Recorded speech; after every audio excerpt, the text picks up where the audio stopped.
Hürmetli vatandaş, işkinçiliksiyimizle başlayımız. Bugünkü sağa 2025 yıl 2. ayının 6. günü haftaga Perşembe vatandaş. Endikiliksiyimiz mında koludu.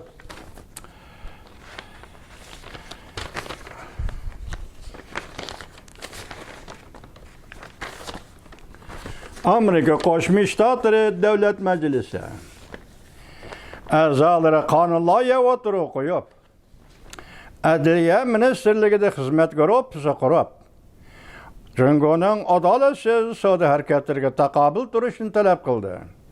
Mavzuli xabar 3. ayning 6. kuni Amerika ovozidan Xitoy tili programmasi e'lon qilindi. Xabar bunday boshlandi. Capitol Hill Amerika Davlat Majlisi Avom Palata qisman a'zolari qonun loyiha o'tirib qo'yib, Adliya Ministrligida texnik ko'p huquq berib, Jungoning adolatsiz savdo qiliqlari, jumladan aqliy mulkni o'g'irlash, savdo aldamchiligi rangvozligi va Amerikada bojdan qochish qatorliq Amerikaga kun sayin tahdid paydo qilayotgan harakatlariga Jungoning taqobil turishni talab qildi qonun loyihada. Qonun loyiha o'tirib qo'ygan a'zolar bunday ko'rsatdi. Bu turli qonun loyiha Amerika Qo'shma Shtatlari prezidenti Donald Trampning tengsiz savdo munosabatlarini hal qilishining yurishlashgan tadbiri bo'lib qoladi. Tahlilchilar bunday hisobladi. Prezident Donald Trump hukumati qo'zg'agan tamojna beji urushi eng oxirgi maqsadi Amerika sanoatini o'rnidan dast turg'izib, nuqul holda savdo qizil raqamlarini bartaraf qilish uchun emas, balki hozirgacha Amerikaning agar sanoati bo'lsin, yenik sanoati bo'lsin, chet elga mablag' solish bilan tashlanib qolgan bu Amerikaning sanoat turlarini o'rnidan dast turg'izib, taraqqiyot yo'liga elib chiqish. Mana bu Prezident Donald Trumpning savdo sohasidagi va tamojna masalasidagi eng oxirgi maqsadi deb vatandosh. Yana bir xabar vatandoshim. Xi Jinping Prezident Donald Trumpning hamma nimani oshkorlashidan ansirashga boshladi. Amerika Jungo o'rtasida birinchi qon keskinlashdi. Pistirma qo'yildi. Mavzuda xabar 3. ayning 5. kuni Wall ko'chasi gazetida e'lon qilindi. Xabar bunday boshlandi. Xabardor kishilar bunday oshkorildi. Xi Jinping ansirashga boshladi. Prezident Donald Trumpdan Jungo bilan o'rtadagi barliq masalalarni oshkorlashga tayyorlik qilayotganligiga agishib, Jungo sovuq munosabatlar, urushi davridagi Sovetlar ittifoqidek yetim holga tushib qoldi deb Jonaxay ansirashga boshladi. O'tgan yili 11 oyda Prezident Donald Trump saylanda g'alaba qilib, uzun o'tmay Xi Jinping o'zining yordamchilarining Amerika bilan sobiq Sovetlar ittifoqi sovuq munosabatlar urushi mazgilidagi qarshilashni tahlil qilishni talab qildi. Chunki o'zining donishmandlari, aqldamolari, tadqiqotchilari, bilim xazinalarini harakatga keltirib, sovuq munosabatlar urushi degan nima edi? Rossiyaga sobiq Sovetlar ittifoqi qaysi kunga tushib qolgan edi shu vaqtda? Masalan, biz hozir bugun yana shunday kunga tushib qolamdik. Biz bilan Amerika o'rtasida sovuq munosabatlar urush yuz beramdi. Shu holga kelandik. Mana buni tadqiq qil, gapning o'zi tadqiq qil. Rossiya nima uchun yoki sobiq Sovetlar nima uchun gumron bo'ldi? Buning asosini Jonaxay ko'rsatib demoqchi bo'ldi vatandosh.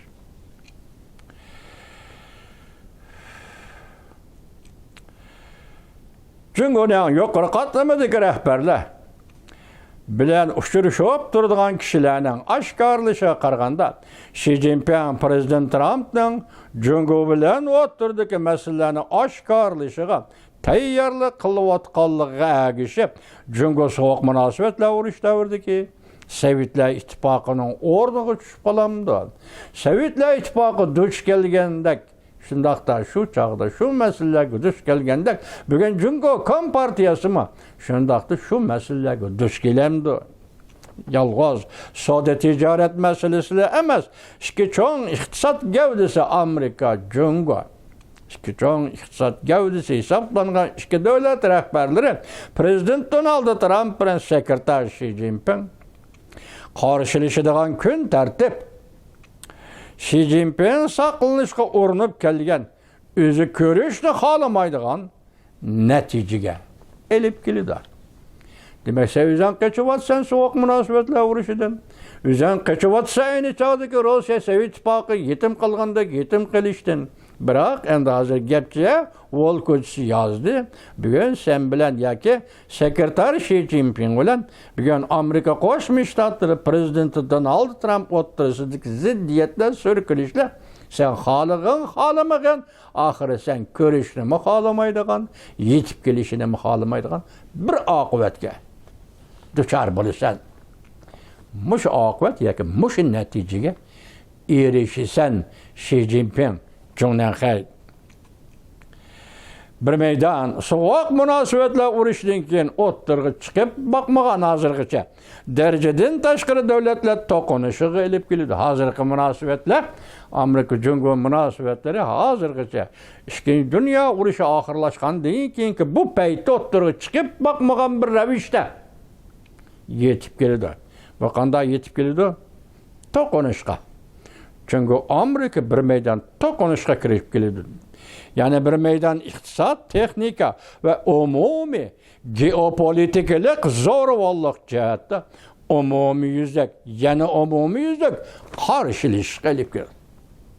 Anladingizmi? Endi hozirgi Jungo Amerika munosabatining holi, masalan, Volkochisi gazetning tahlil qilishi bu ikki maydonga elib keldi. Biri to'qinish kirib qilishi.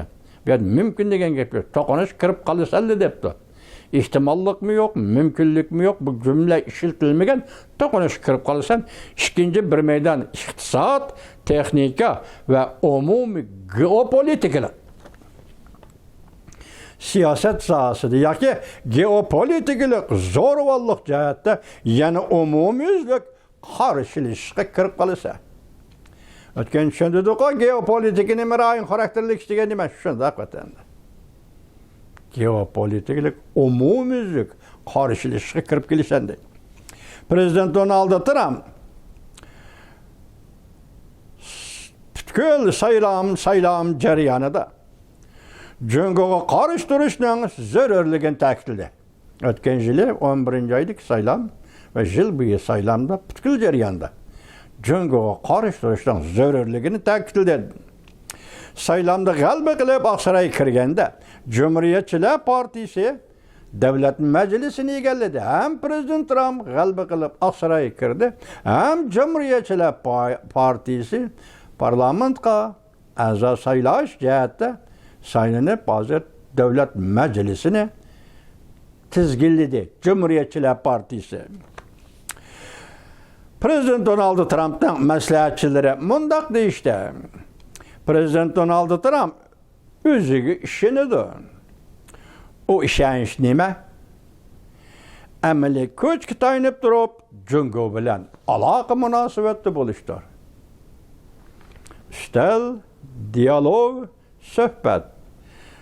Asosiy jihatdan yoki kayniga qarashangiz bir ko'lang yoki davlat kuchi bilan diplomatiya sohasida elishning bir shakli bo'lsa, endi bu qatam Prezident Donald Trump davlat kuchiga, yani amaliy kuchga tayanib turib, Jungo bilan aloqa munosabatda bo'ldi. Masalan, suhbatlashganda Jungo bilan aloqa munosabat bo'lganda Amerika Qo'shma Shtatlarining davlat kuchini ko'tarib turib, tayanib turib, asos qilib turib, Jungo gap qila oladi degan gap vatandosh. Yani şu maslahatchilar yana mundaq deyishdi. Prezident Donald Trump'dan bundan burungi nurg'ulg'an diplomatik tadbirlariga mushu tartib ichiga qo'yib muomala qilishimiz kerak.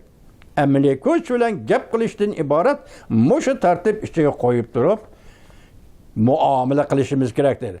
Maslahatchilar yana mundaq deyishdi.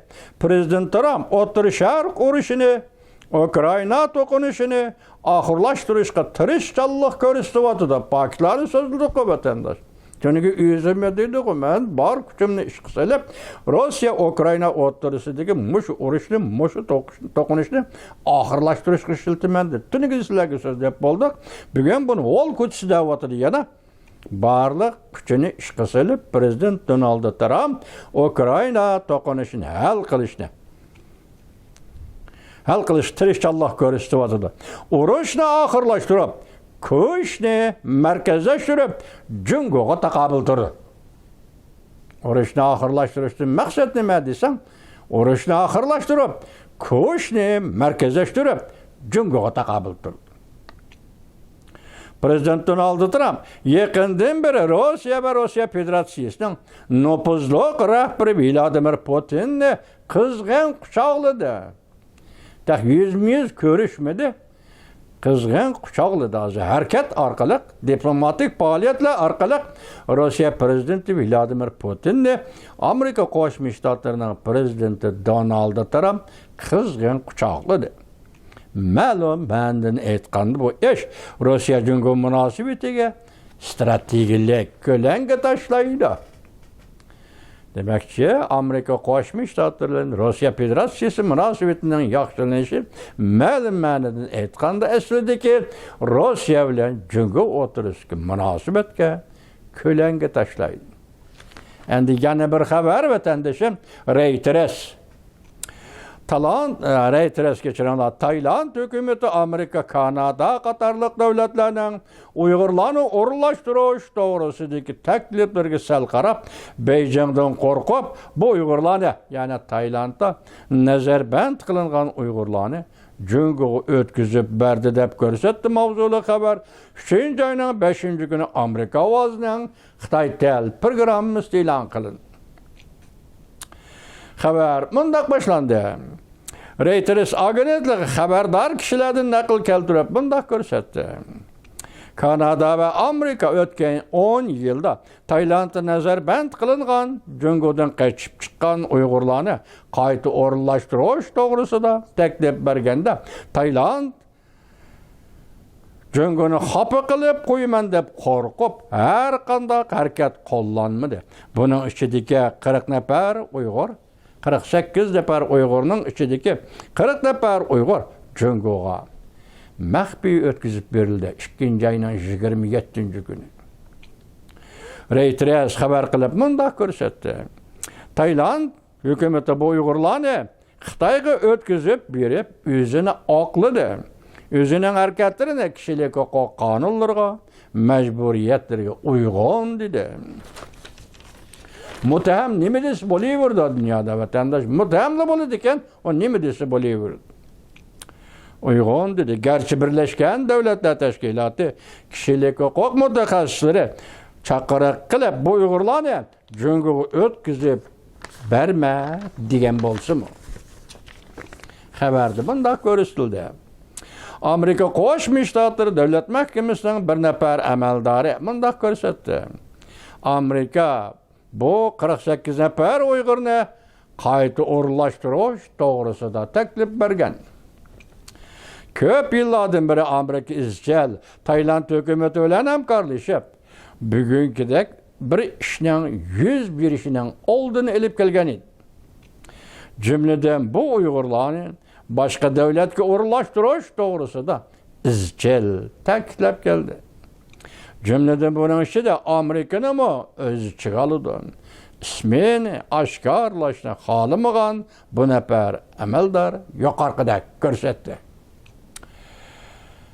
Diplomatlarni va bevosita bu ishdan xabardor arboblarni o'z ichiga olgan 4 nafar xabardor kishilar mundaq ko'rsatdi. Kanada ham taklif berib Taylandga nazarband qilingan bu Uyg'urlarga siyosiy panohlik berishga qo'shilgan edi. Bularning ichida 2 nafar xabardor kishi yana mundaq ko'rsatdi. Avstraliya davlati Tayland nazarband qilingan bu Uyg'urlarga siyosiy panohlik berishni, siyosiy panalıq berişne maqıl körgende Avustralya hükümetimin. Avustralya diplomati ve Taşqi Savdo bölümü Taşqi İşler Ministeri Penny Wong'ның bayonotidan naql keltirib, Avustraliya Taylanddan bu qaroriga qat'iy qarshi turganligini bildirdi. Jungoning Xinjiang siyosati mustamlika Uyg'uriston, ya'ni Jungoning mustamlik Uyg'uriston siyosati bütün yer şarining diqqatini o'ziga markazlashtirdi. Amerika Jungoning mustamlik Uyg'uristondagi qilmishlarini irq yo'qotish harakati deb rasmiy atadi. Birleşken Devletler Teşkilatı bu to'g'rida ogohlantirish berib, Jungoning bu haddiy hareketleri insaniyetga qarshi jinoyat sodir qildi, jumladan zo'r ko'lamda nazarband qilish, majburiy emgak qilish va boshqa kishilik huquqqa xiloflik qilish qatorliq harakatlarni o'z ichiga oladi deb ko'rsatdi. Men boshda aytdim, vatandoshim Amerika Qo'shma Shtatlari Davlat Mahkemesi Devlet İşler Katibi Marco Rubio'nun bayonot e'lon qilishi bugun Amerika ovozining sol tarafchikisida 7 kundan beri saqlanib turibdi. Amerika Qo'shma Shtatlari Uyg'urlarga va Uyg'ur uchun ashinchi darajada ko'ngil bo'lyapti. Navbatda Prezident Donald Trump hukumati Uyg'urga va Uyg'urlarga shu darajada ko'ngil bo'lyapti vatandosh. Biz başta ettik, bu bir faciadır. Xitay qaysi yolda elip ketdi? Xitay Nemişqa 2 ayının 27. günü toğruldu dedik vatandaşım. 2 ayının 27. günü, 2 ayının 28. günü dünya tarihi menzilede, dünya tarihinin terakkiyat sahası diye ki sahipside intayin zor özgürüş yüz bergen 2 gün. 2 ayının 27. günü Arabistan'daki söhbetten devam İstanbul'da açıldı. Amerika Qo'shma Shtatlari Rusya Federatsiyasi o'rtasidagi dialog. Nimalar deyildi? Bu bir sir. Allah'ta bir qatim bir cümle işletdik. Bu İslam da asta o'rtaga chiqadi dedi. Endi hozir nima dedik? Wall ko'chasi gazeti Rais Xi Jinping Junanxayning hozirgi ahvolidan xabar qilib, Prezident Donald Trump hukumati o'rtadagi Jungo'la Amerika o'rtasidagi voqealarni bir-birlab oshkorlashga yoki shuning tayyorlik qilayotganiga ergishib Jungo Kompartiyasi ansirashga boshladi. Xi Jinping Junanxay ansirashga boshladi. Ben sizlerge talakatim sözlep geldim vatandaşım. 1989 yıl 5. ayının 15. günü Tünigilleti 10. günü de ağzından çıktı geçiren. Gorbaçov'u çakırıp geldi. Beijing'e. 1956 yıldan tatlı takip şu gün güce hiç kim gelgemez. Rusya'dan devlet başları. 57. yılı Xruşov Beijing'e kelgan. Şu günden başlap hiç kim kelgan emas. Chaqirib keldi. Şu vaqtda nima dedik? Takrorliq, davomliq so'zlaydigan so'z juma bu vatandosh. Rossiya yoki Stalin bilan Hitler Germaniyasi o'rtasida imzolangan shartnoma. Rossiya diplomati Molotov, Germaniya diplomati Ribbentrop. Bu shartnoma bo'yicha Polshaning yerimini Germaniyaga o'tkazib berish, Baltiq bo'yidagi 3 davlatni Rossiyaga o'tkazib berish. Bu bir shaklda o'zining davlat territoriyasiga qo'shib olish shartnomasi. Shu jarayonlar oshkorlanib, dunyoga chiqib, eng dastlabida Rossiya parchalanishga kirganda Baltiq bo'yidagi 3 davlat mushu asosi bilan namoyish o'rnidan turib, 3 davlat qo'l tutishib Baltiq bo'yida Moskvagacha qo'l tutishib namoyish qilib, biz tarixda qurilgan davlatimizni asliga keltiramiz. 1918-yil oktyabr inqilobining 2-yili qurilgan davlatimizni asliga keltiramiz deb Şunun asliga keltirdi bugungi Baltiq bo'yi sizlarning nazaringlarda. Endilikda Xitoyning ansiraydigini shu kuni 1989-yil 5-oyning 15-kuni Gorbachev Mr. Gorbachev şansın, siz endi boldi qilling. Yana boshqa shartnomalarni ochiq aytganda Uyg'uristonga munosabatlik imzolangan shartnomalarni fosh qilib, oshkorlab, o'ttirg'i elib chiqmang. Shuning uchun Deng Xiaoping Gorbachevni Beijingdan taklif qilib, kechiringlar, Moskvadan taklif qilib Beijingga elib kelgan. Bugun Xitoy nimadan qo'rqyapti vatandosh? Dal mushu shartnomani o'ttirg'i chiqish, echilib ketishida. Bugun hozir moliya, Shavlin moliyasi nima dedi? Rossiya Federatsiyasi Jungodan uzul kesil biz o'ridi. Rais Xi Jinpingning beshi qatdi, ichi qatdi, tashi qatdi. Bosh qatdi, bosh og'ridi. Chiqish yo'li nada? Bugun Shavlin moliyasi shu so'zni eg'izga oldi. Ya'ni Rossiya Federatsiyasi prezidenti Vladimir Putin Jungoni tibib o'tdi. Bugungi xabar. Leksiyalarimiz oxirlashdi vatandoshlar. Hozir Jungo Kompartiyasi ansirayotgan ansirash dalmish o. Hozir buni hech kim bilib xabar qilib o'tirib elib chiqolmayotdi. Bu sirlar agar echilib ketsa, Jungo Kompartiyasining nima bo'ladiganligini, Jungo Kompartiya hokimiyatining qaysi o'ringa tushib qoldiganligini o'zingiz tasavvur qiling.